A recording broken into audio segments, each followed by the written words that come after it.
मैं अश्विनी कुमार राय, पीजीटी हिंदी, केंद्रीय विद्यालय संख्या 2, FCI Gorakhpur, e learning classes में आप सभी का स्वागत करता हूं। पिछली कक्षा में हमने पढ़ा था कैमरे में बंद अपाहिज के प्रथम काव्यांश को। उस समय ही मैंने कहा था कि इसे हम 3 भागों में पढ़ेंगे, तो आज शेष 2 भाग का हम अध्ययन करेंगे। रघुवीर सहाय की कविता कैमरे में बंद अपाहिज। कवि का जीवन परिचय और उसकी रचना धर्मिता पर पहले प्रकाश डाला जा चुका है। कविता के पहले खंड को हम पढ़ चुके हैं, दूसरे खंड से हम पढ़ेंगे। कविता का दूसरा खंड। सोचिए, बताइए, आपको अपाहिज होकर कैसा लगता है? कैसा यानी कैसा? हम खुद इशारे से बताएंगे कि क्या ऐसा? सोचिए, बताइए, थोड़ी कोशिश करिए, यह अवसर खो देंगे। आप जानते हैं कि कार्यक्रम को रोचक बनाने के वास्ते हम पूछ-पूछ कर उसे रुला देंगे। इंतजार करते हैं आप भी उसके रो पड़ने का? करते हैं? कविता के जो कठिन शब्द हैं उस पर एक नजर डालेंगे। यानी, मतलब, अवसर, मौका, रोचक, दिलचस्प।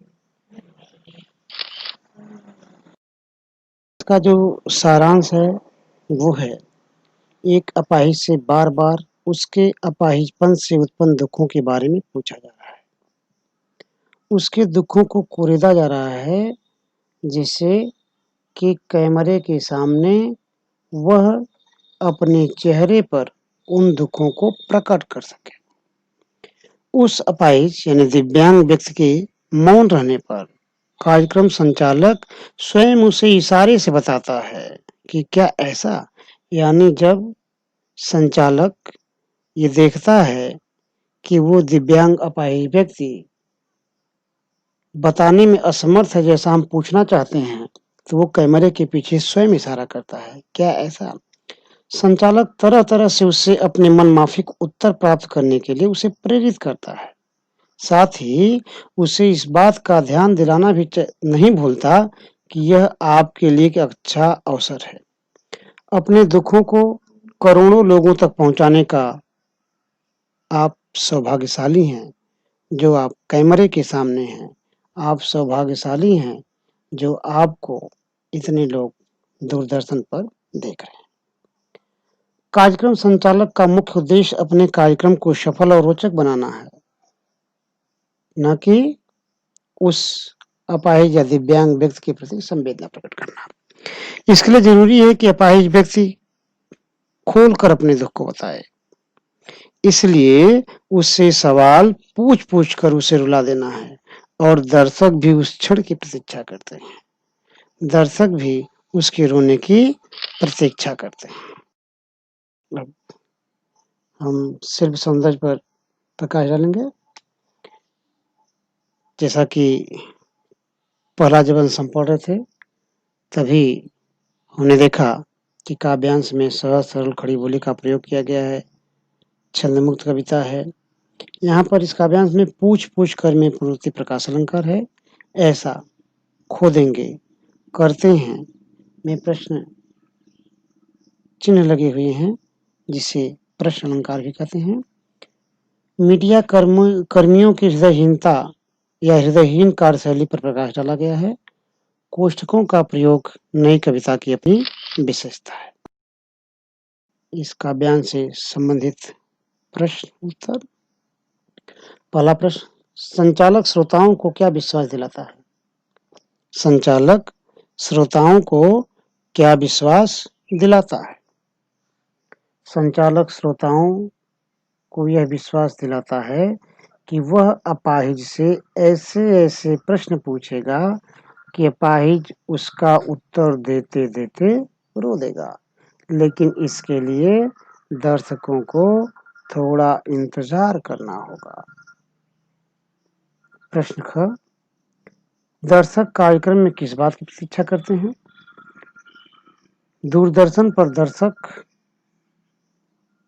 अपाहिजों तथा दीन दुखियों के दर्द को देखने में रस लेते हैं। वह कैमरे के सामने अपने दुख दर्द को बयां करते हुए उन्हें देखना चाहते हैं। प्रश्न का, दूरदर्शन के कार्यक्रम संचालक की किस कार्यशैली पर व्यंग किया गया है? प्रस्तुत कविता में दूरदर्शन के कार्य संचालक अपाहिजों की दीनहीन दशा को दिखाकर पैसा कमाते हैं। इसके लिए बहुत क्रूर होकर बेहुदे और वाहियात प्रश्न पूछते हैं। इसके पीछे उनकी मंशा ये कदापि नहीं है कि वो उन गरीब, लाचार, मजबूर के प्रति संवेदना रखते हैं। अलबत्ता इसके प्रति केवल उनकी मंशा है कि अपने चैनल की टीआरपी बढ़ाना। दोस्तों, अब हम कविता के अंतिम और तीसरे अंश पर को पढ़ेंगे। पहले हम कविता देखेंगे, फिर हम पर्दे पर दिखलाएंगे फूली हुई आंख की एक बड़ी तस्वीर, बहुत बड़ी तस्वीर, और उसके होठों पर एक कसमसाहट भी। आशा है आप उसे उसकी अपंगता की पीड़ा मानेंगे। एक और कोशिश। दर्शक, धीरज रखिए, देखिए, हमें दोनों एक संग रुलाने हैं, आप और वो दोनों। कैमरा बस करो, नहीं हुआ, रहने दो, पर्दे पर वक्त की कीमत है। नहीं हुआ, रहने दो, पर्दे पर वक्त की कीमत है। अब मुस्कुराएंगे हम। आप देख रहे थे सामाजिक उद्देश्य से युक्त कार्यक्रम, बस थोड़ी सी कसर बाकी। धन्यवाद। स्वर वाचन के बाद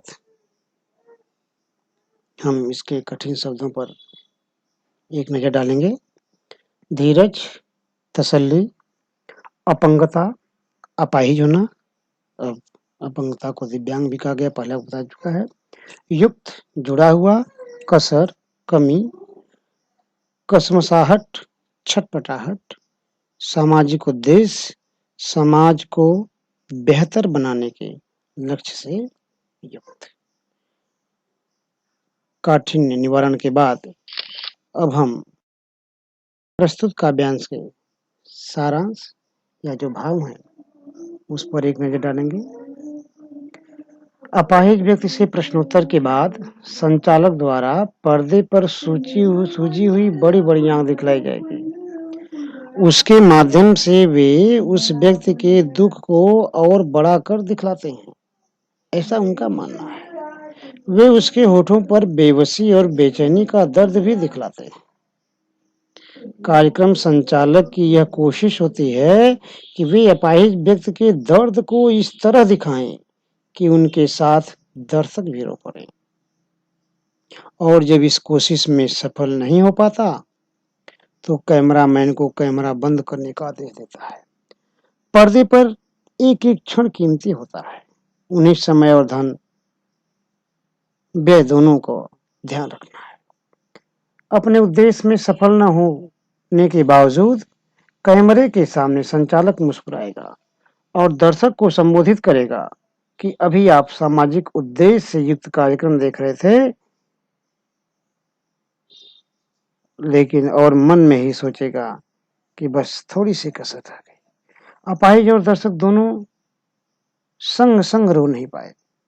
अंत में कार्यक्रम संचालक दर्शकों का धन्यवाद करता है। यह धन्यवाद मानो उसकी हृदयहीनता पर मानो व्यंग्य है।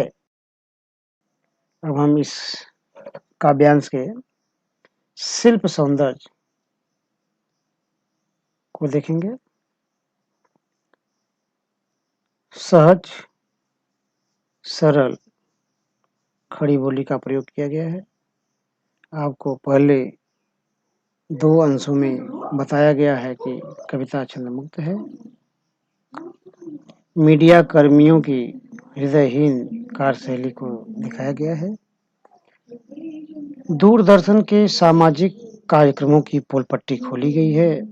इस काव्यांश में इस बात पर भी जोर डाला गया है कि वे समस्या को खोलकर दिखाने के चक्कर में बहुत निर्मम हो जाते हैं। शिल्प सौंदर्य के बाद हम काव्यांश के कुछ प्रश्नोत्तर पर प्रकाश डालेंगे। पहला प्रश्न, कार्यक्रम संचालक पर्दे पर फूली हुई आंख क्यों दिखाता है?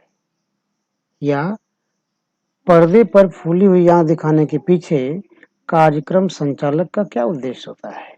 या पर्दे पर फूली आंख दिखाने से कार्यक्रम संचालक का कौन सा हित सिद्ध होता है? इसका उत्तर होगा, कार्यक्रम संचालक पर्दे पर फूली हुई आंख इसलिए दिखाता है ताकि वह लोगों के सामने अपाहिजों के दुख दर्द को बढ़ा चढ़ाकर दिखा सके। उसका मुख्य उद्देश्य कार्यक्रम को प्रभावी बनाना है, न कि अपाहिजों के दुख दर्द से संवेदना। यानी मुख्य उसका जो मोटो है वो है अपने चैनल की टीआरपी को बढ़ाना, न कि उस अपाहिज, उस अपंग, उस दिव्यांग व्यक्ति की जो एक तरह से मजबूरी है, जो दुख है, जो दर्द है, जो करुणा है, उसे दिखाना। कार्यक्रम संचालक किसको एक साथ रहना चाहता है? कार्यक्रम संचालक दर्शक और श्रोता, दर्शक क्षमा करिएगा, कार्यक्रम संचालक उस अपाहिज व्यक्ति और दर्शक दोनों को एक साथ रहना चाहता है। इससे उसके किस उद्देश्य की पूर्ति होगी? इससे उसके इस उद्देश्य की पूर्ति होगी कि जब दोनों एक साथ रहेंगे तो उसका कार्यक्रम सफल हो जाएगा और उसके चैनल के प्रति लोगों की रुझान बढ़ेगी, उसके चैनल को देखने वालों की संख्या बढ़ेगी कि यह एक ऐसा चैनल है जो दबे कुचले, मजबूर, कमजोर लोगों पर भी ध्यान देता है। इस कविता के बाद हम कुछ प्रश्न लिखेंगे जिसका उत्तर हम अपने से लिखने की कोशिश करेंगे। ये प्रश्न बोर्ड की परीक्षा से महत्वपूर्ण भी हैं। प्रश्नों के सामने ईयर दिए गए हैं, लेकिन यह ईयर केवल एक ही बार दिए गए हैं। यह 2-2, 3-3 बार विभिन्न वर्षों में प्रश्न आ चुके हैं। पहला प्रश्न, कैमरे में बंद अपाहिज कविता का संदेश, उद्देश्य अपने शब्दों में लिखिए। जैसा कि सामने लिखा है, 2009 की सीबीएसई बोर्ड परीक्षा में यह प्रश्न आ चुका है। दूसरा, कैमरे में बंद अपाहिज शीर्षक की सार्थकता पर प्रकाश डालिए। ये भी सीबीएसई की 2009 बोर्ड परीक्षा में आया है। तीसरा जो प्रश्न है इस पाठ का, ये सबसे महत्वपूर्ण है, अक्सर आता रहता है। सिद्ध कीजिए, कैमरे में बंद अपाहिज कविता करुणा के मुखौटे में छुपी क्रूरता की कविता है। सिद्ध कीजिए, कैमरे में बंद अपाहिज सिद्ध कीजिए, कैमरे में बंद अपाहिज कविता करुणा के मुखौटे में छुपी क्रूरता की कविता है। यह सीबीएसई के 2011 के प्रश्न पत्र में आ चुका है। आज के लिए बस इतना ही। अगली बार हम फिर मिलेंगे एक नए पाठ के साथ। तब तक के लिए नमस्कार, बहुत बहुत धन्यवाद।